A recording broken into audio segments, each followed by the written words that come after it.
De acuerdo, pasamos a la siguiente presentación, que en este caso es presentada por Cristina Baselga. Cristina Baselga es una estudiante de la Facultad de Veterinaria de aquí, de la Universidad de Zaragoza, y está en el último curso de sus estudios, o sea que dentro de muy poco la tendremos como graduada. Ahora ya sabéis que no somos licenciados, ya no fabricamos licenciados, fabricamos graduados, ¿no? Que es un concepto diferente. En cualquier caso, Cristina colabora con el Scrum, con el servicio de pequeños rumiantes del hospital de la facultad. Ha estado allí involucrada en el estudio de casos, en colaborar con las diferentes tareas, y también ha sido una persona que durante la carrera ha estado colaborando con empresas como Nanta o como, por ejemplo, como el Centro de Encefalopatías, que también está en la facultad, en diversos aspectos. Durante este curso, Cristina ha estado involucrada en el diagnóstico, en el caso clínico del diagnóstico de una patología asociada a poliartritis, que es precisamente lo que nos trae hoy. Su comunicación se titula Brote de poliartritis y muertes por septicemia asociados a Escherichia coli en corderos. Cuando quieras. Vale, muchas gracias por la presentación al profesor Luján, y también quería agradecer a los laboratorios SIVA por la oportunidad que me han dado de presentar mi caso. Como ya he dicho, soy Cristina Baselga y soy interna del Scrum, y recibimos en el servicio un caso de poliartritis y muertes por septicemia asociados a Escherichia coli en corderos en otoño del año pasado.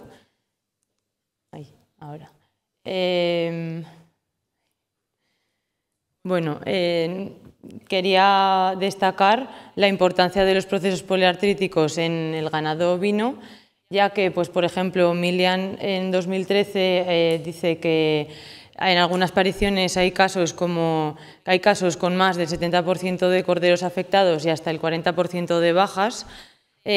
Aparte de estas pérdidas económicas en la explotación, también hay bastantes pérdidas de decomiso en matadero, ya que las canales con más de 2 articulaciones afectadas son decomisadas de manera total. Cubero y Morollón en el año 93 colocan esta causa, la poliartritis, como segunda en el decomiso de los corderos.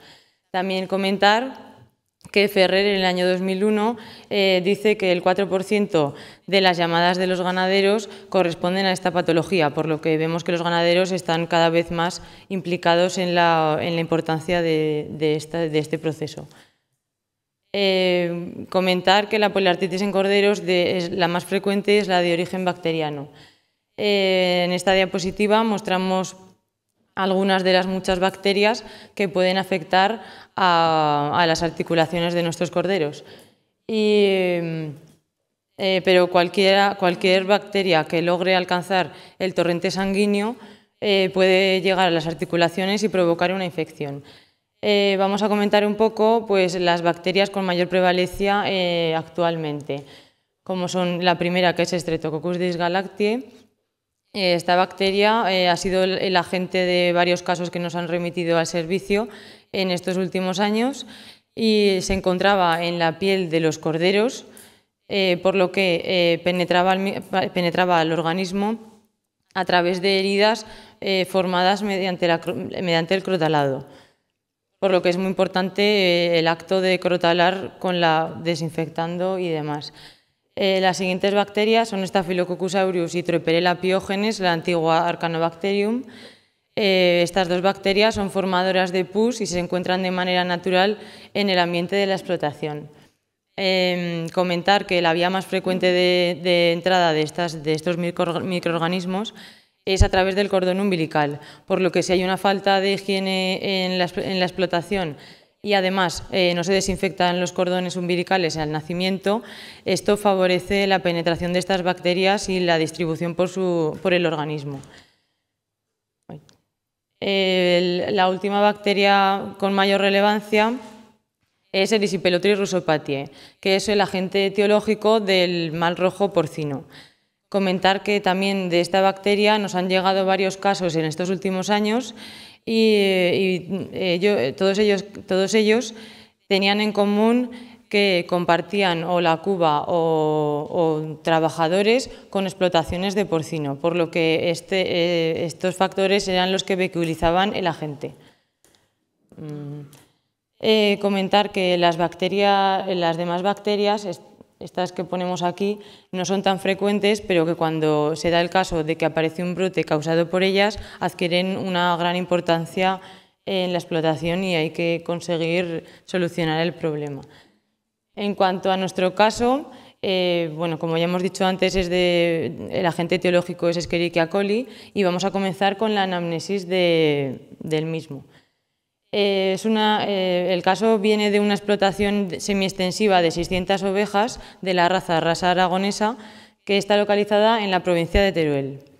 Realizan un manejo reproductivo de 5 apariciones al año, que es el sistema START, y las hembras gestantes, un mes antes del parto, se estabulan y permanecen allí alimentadas a base de pienso compuesto y paja hasta el destete de los corderos, que es a los 45-60 días. El agua proviene de un pozo propio de la explotación. En el historial observamos que en la aparición anterior hubo un brote de poliartritis y muertes súbitas que dio lugar a unas bajas del 5% en esta aparición. Por lo que los profesores del SCRUM y el veterinario de la explotación acuerdan que si aparece un brote en la siguiente aparición, se pondrán en contacto y remitirán animales al servicio para poder diagnosticar el origen del problema y así solucionarlo.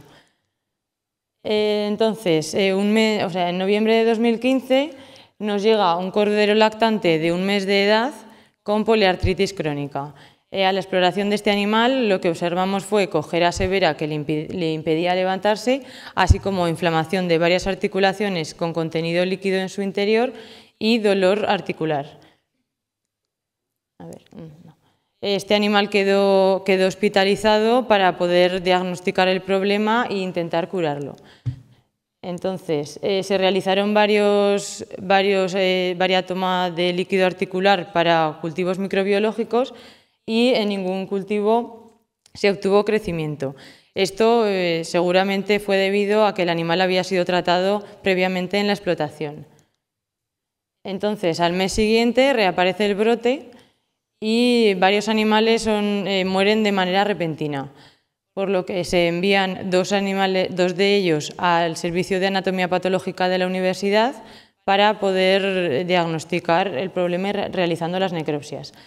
Como vemos, las lesiones observadas son compatibles con un cuadro hemorrágico generalizado. Como se puede observar, hay hemorragias en el timo, en el corazón con petequias y en todas las vías respiratorias, así como edema en la tráquea, congestión y edema pulmonar, espuma en la tráquea, perdón. También las meninges se encuentran con una fuerte congestión y con material purulento. En el rumen también encontramos ruminitis y úlceras en los pilares y es reseñable destacar la aparición de úlceras, en algunas de las superficies articulares de carpos y tarsos, lo cual nos hace relacionarlo con el proceso, con el animal poliartrítico que habíamos recibido previamente. Unos días más tarde nos llega un segundo cordero con poliartritis crónica, el cual no había sido tratado y se recoge líquido articular para realizar las pruebas. Estas pruebas son realizadas en los laboratorios Exopol y como sospechamos de un proceso infeccioso realizamos PCR frente a micoplasmas y Chlamydophila abortus, del cual se obtiene un resultado negativo, y también realizamos un cultivo microbiológico. En el cultivo aparece crecimiento de Escherichia coli en todas las muestras analizadas. También realizamos un antibiograma con ese cultivo para poder escoger el tratamiento de elección. Entonces, a la vez, en la explotación se realiza un análisis exhaustivo para determinar los puntos de mayor riesgo por los que ha podido entrar esta bacteria y tras observar que las condiciones higiénico-sanitarias de la explotación, así como el programa sanitario realizado por el veterinario de la ADS son correctos, pues la principal sospecha es del agua de la explotación, que aunque a simple vista parecía limpia y bien, no había sido higienizada. Por lo que el servicio veterinario de la zona realiza un cultivo microbiológico de agua. En este cultivo obtienen un crecimiento también de Escherichia coli. Esta cepa hallada en el agua de la explotación no se pudo conservar y al momento de recoger otra muestra para poder tipificar la cepa, el agua del pozo ya había sido tratada y no se obtuvo ningún crecimiento. Aún así, se realizó un dendograma con las demás muestras obtenidas en las necropsias y del líquido articular del animal vivo. Entonces, el dendograma consiste en unas medidas cuantitativas de reacciones bioquímicas, de las cuales se obtienen unos patrones bioquímicos en los aislamientos y luego estos se comparan entre ellos y según el grado de similitud que se obtenga se determina si corresponden o no a la misma cepa de la bacteria. Por lo que en nuestros aislamientos, de 28 aislamientos se obtienen 27 que corresponden a la misma cepa, que allí los tenemos de color azul. Por esto pues podemos deducir que los aislamientos hallados en las diferentes muestras de órganos y de animales corresponden a un mismo proceso. En cuanto al tratamiento realizado, pues se higienizó el agua del pozo mediante cloración, como ya habíamos dicho previamente, y a los animales con poliartritis se les administró antibiótico parenteral en la granja, que generalmente no se obtuvieron buenos resultados porque no se recuperaron totalmente los animales, y en el Scrum se probó a administrar antibiótico intraarticular y antiinflamatorio intramuscular.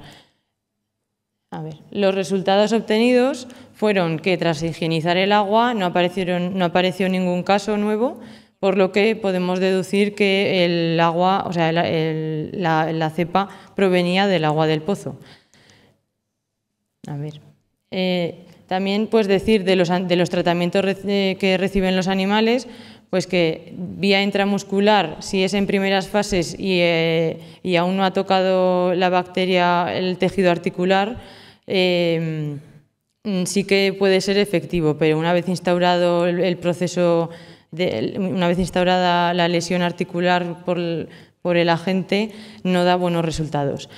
Entonces, el tratamiento antibiótico intraarticular y el antiinflamatorio sí que funcionaron bien. Decir que del tratamiento intraarticular se requieren unas condiciones extremas de limpieza en la zona y en el material usado, y que también hay que tener unos conocimientos de anatomía de la zona para poder acceder correctamente al interior de la articulación. Como conclusiones, pues decir que es necesario revisar periódicamente la higienización y el mantenimiento del agua de abastecimiento de la explotación, que una adecuada toma de muestras es muy importante y necesaria para conseguir un buen diagnóstico, que los tratamientos se deben instaurar nada más detectar los primeros síntomas en los animales y que el antibiótico y la vía de administración elegidos condicionan los resultados finales en los animales enfermos, por lo que si observamos que los síntomas ya son más crónicos y hay una lesión instaurada en la articulación, la vía de elección sería la intraarticular. Muchas gracias.